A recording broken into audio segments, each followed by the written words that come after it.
It is beautiful to me when strangers on the internet who you don't know and may never meet make suggestions, in this case, Reddit, people talking to one another. I wasn't even part of that convo, but I saw these comments and conversations between users, and it made me want to go check out this band. Isn't it crazy how we're all connected and you never know who you're going to find a new song or a band from that may change your life or the viewers you bring it to?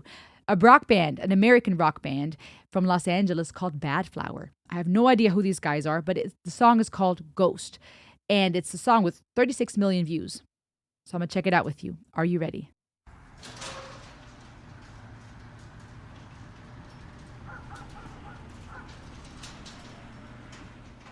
Badflower. Such a unique band name. I wonder where it comes from, what it means. That looks like a classic car.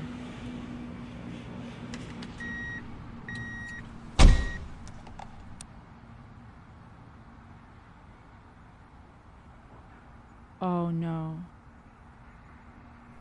No.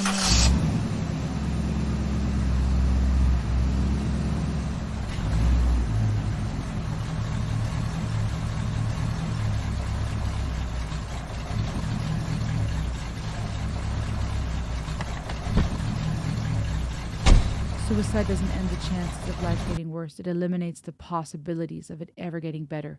Wow. Yes. Ending your life does not end the chance of life getting worse, but it does eliminate the possibility of it ever getting better.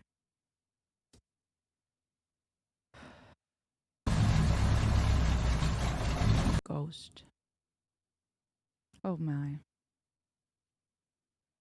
I tried it once before, but I didn't get too far. I like his voice. I felt a lot of pain, but it didn't stop my heart. And all I really wanted was someone to give a little fuck. But I waited there forever and nobody even looked up.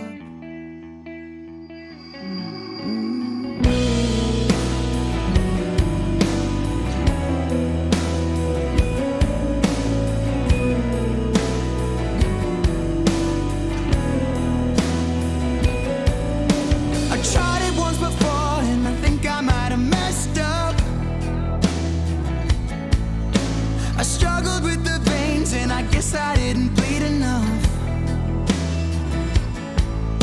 But maybe I'm alive, 'cause I didn't really want to die. But nothing very special ever happens in my life. Take the blade away from me. I am a freak. I am afraid that all the blood escaping me won't end the pain, and I'll be haunting all the lives that cared for me. I died to be the white ghost of the man that I was meant to be. This is good. How do they not have 1 million subscribers? I'm I tried subscribing. it like before, and this time I made a deep cut. Ooh. I thought about my friends and the way I didn't give enough. And I should have told my mother, Mom, I love you like a good son. But this life is overwhelming and I'm ready for the next one. Take the blade away from me. I am a freak. I am afraid that all the blood escaping me won't end the pain, and I'll be haunting all the lives that cared for me. I died to be the white ghost of the man that I was meant to be. Yeah.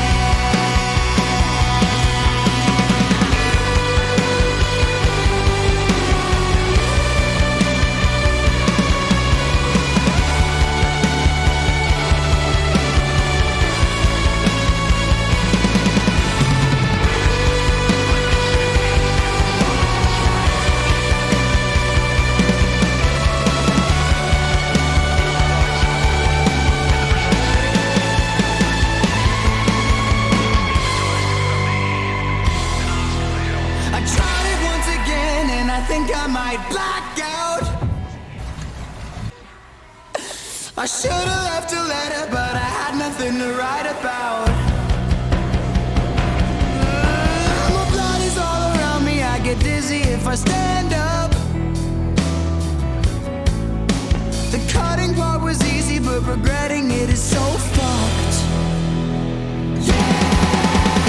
Take the weight away from me. I am a freak, I am afraid that all the blood is caving me. More than the pain and all the hearts and all the lives that cared for me. I died to be the white ghost of the man that I was meant to be. I tried once again and I think I went too far. The man that I was meant to be. I tried a little deeper and the pressure stopped. The man that I was meant to be. I couldn't tell my mother that I love her. This life is overwhelming and I'm ready for the next one.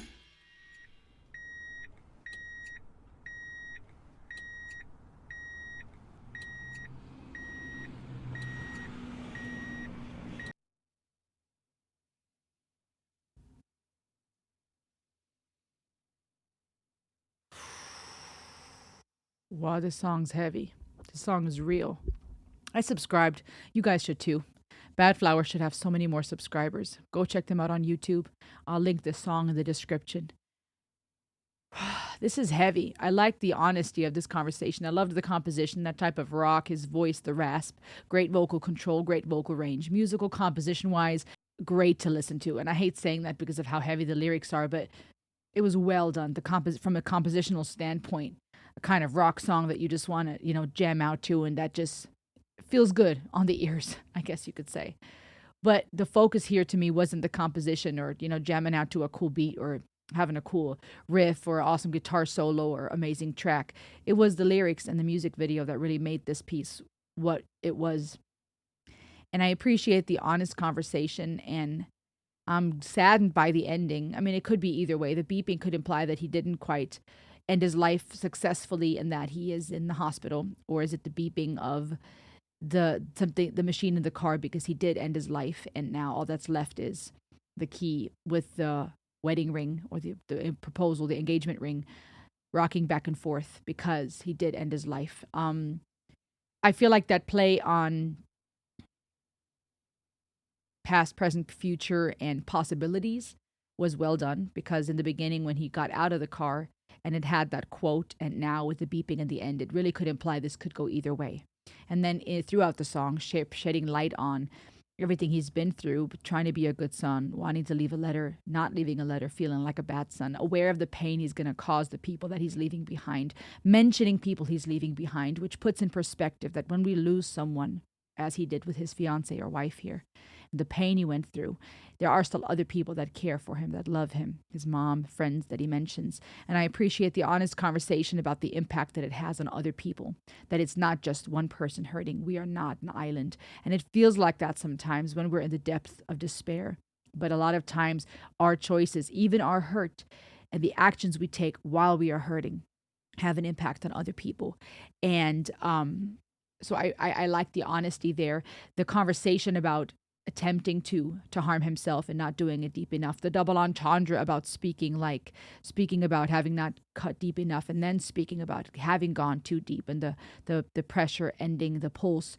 It's a double entendre to me because it speaks about the pain of life, cutting deep. When you lose someone, when you go through trauma, sometimes it doesn't cut deep enough to really end things. And sometimes the wounds that we experience and the trauma we go through, the loss, the pain, the things that come with life, sometimes they cut deep enough to end things for us, to break us to the point that we feel like we're beyond repair. But then a double entendre also because it is that language of self-harm, of harming oneself, and going too far or attempting and not making it. The honest conversation about realizing those times that he's attempted, as well as the time that he may now have succeeded at it. And I hate even saying succeeded because that's not a success, but that he went through with it.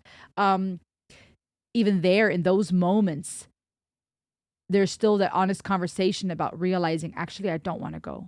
And when and I know that that is many people's story where they attempted and part of them still wanted to live. It's just that they don't want to live in pain anymore. It's not that most people don't want to live anymore. It's that they don't want to live suffering anymore. That they want to either be able to feel because they feel so numb, or they don't want to feel all the pain anymore. And even in the lyrics, him saying, I hope that I'm ready for the next one, assuming there is a next life. Okay, so a lot of honest dialogue here, various aspects when it comes to grief, when it comes to losing someone, even the wedding scenario, maybe him dreaming about fantasizing or now intoxicated by the fumes of from the car, fantasizing about imagining marrying the woman he wanted to marry. It seems like this was a girlfriend, a fiance. He proposed, but they never got to have their wedding. And so he's living through this, what he wanted to have happened with this mannequin, this audience of a bunch of naked mannequin dolls, to me also maybe implying this feeling like a ghost, like an empty shell of what he once was, right? This dead mannequin that is like an object, not a real person, but also maybe a play on this idea of being exposed, all these naked mannequins, maybe also a nod to feeling empty, feeling broken like a ghost, but also feeling exposed, vulnerable, helpless. Different ways we could interpret that artistic touch to then transition to this mannequin being his real girlfriend and or fiance, and him possibly having completed his attempt at hurting himself. A very honest song, a very heavy conversation about death and loss and grief and suicidal ideation. And on that note, guys, if you are thinking about hurting yourself, if you have a plan to, if you don't want to live anymore, I urge you to please seek out for help.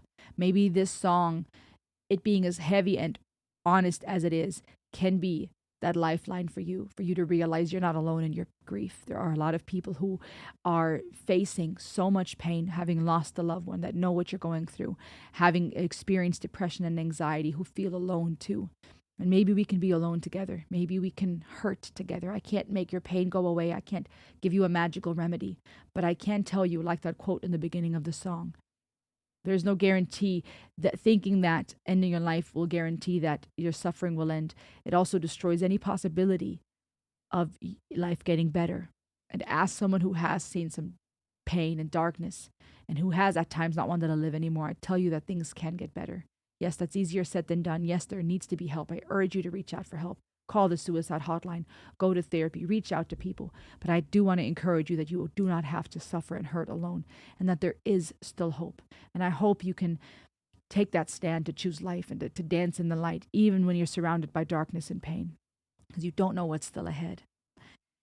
What do you think about this one? Subscribe to Badflower, subscribe here too, and I'll see you on the next ride.